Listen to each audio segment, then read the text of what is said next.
এটা ZT একটা mobile, ZTE, তাই না? জি স্যার। মোবাইলটা কি সমস্যা ছিল? লক সমস্যা।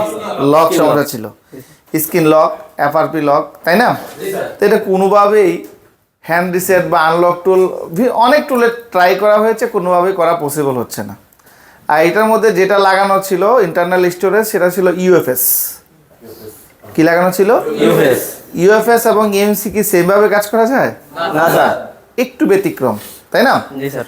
তো আমরা এটাকে আইএসপি করতে গিয়ে আইএসপিও খুঁজে পাই নাই, আইএসপি পিন আউট খুঁজে পাই নাই। সর্বোপরি আমরা কি খুলেছি? UFS খুলতে হয়েছে। জি স্যার। কি ছিল এটা? পেস্টিং। জি। UFS খুলে আমরা লক খুলেছি, দেখা যায়? এই যে লক খুললাম, জি স্যার। কোনো ডেড রিস্ক নিছি আমরা? না স্যার। কোনো ডেড রিস্ক নেই নাই।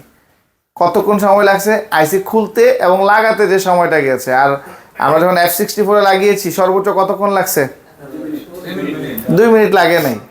হ্যাঁ, 2 মিনিট লাগছে। আমরা একবার আপনার ইউজার ডাটা ইরেজ করেছি, আর একবার কি করলাম? FRP রিসেট করলাম। সব মিলিয়ে 1 মিনিট 1.5 মিনিটের মধ্যে হয়ে গেছে। একদম সহজ না বিষয়টা? এই যে আপনারা এখানে আসলেন, জি কোন জেলা থেকে আপনি? স্যার, আমি বাগেরহাট জেলা। বাগেরহাট জেলা। আপনাকে আমাদের প্রাক্তন কোনো একজন স্টুডেন্ট পাঠিয়েছে, সত্য কিনা? জি স্যার। যে কাজ শিখে গিয়েছে, অর্থাৎ ওনাকে পাঠিয়েছে আমাদের এইখান থেকে, অর্থাৎ ট্রেনিং করে গিয়েছে এমন এক স্টুডেন্ট পাঠিয়েছে, ওনার ফ্রেন্ড। তো আপনার কাছে ওনাকে, উনি যে আপনাকে এখানে পাঠিয়েছে, আপনার কোনো ক্ষতি করে নাই তো? না স্যার। উনি যা বলেছিল যে ওইখানে গেলে ভালো হবে বা কাজ করতে পারবে, শিখতে পারবে, ওনার কথা কাজে বা আমাদের এখানে বাস্তব এসে সব ঠিকঠাক পাইছেন? স্যার জি। ইনশাআল্লাহ কাজ করতে আরো পারবেন? বেশি পাচ্ছি আরো। আরো বেশি পাচ্ছেন। কমপ্লিট করেন। এই ব্যাচ শেষ হওয়ার পরে যদি মনে হয় যে না স্যার আমি আবার থাকবো, পরের মাসেও থাকেন।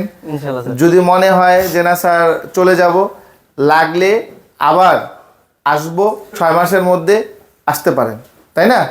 এক্সট্রা কোনো খরচা আছে? না স্যার। খাওয়া থাকা নিয়ে, ক্লাসরুম, এগুলো নিয়ে কোনো প্রবলেম নাই তো? না স্যার, সমস্যা নেই। সবাই খুশি? এরকম প্র্যাকটিক্যাল দেখতে সবাই ভালো লাগে?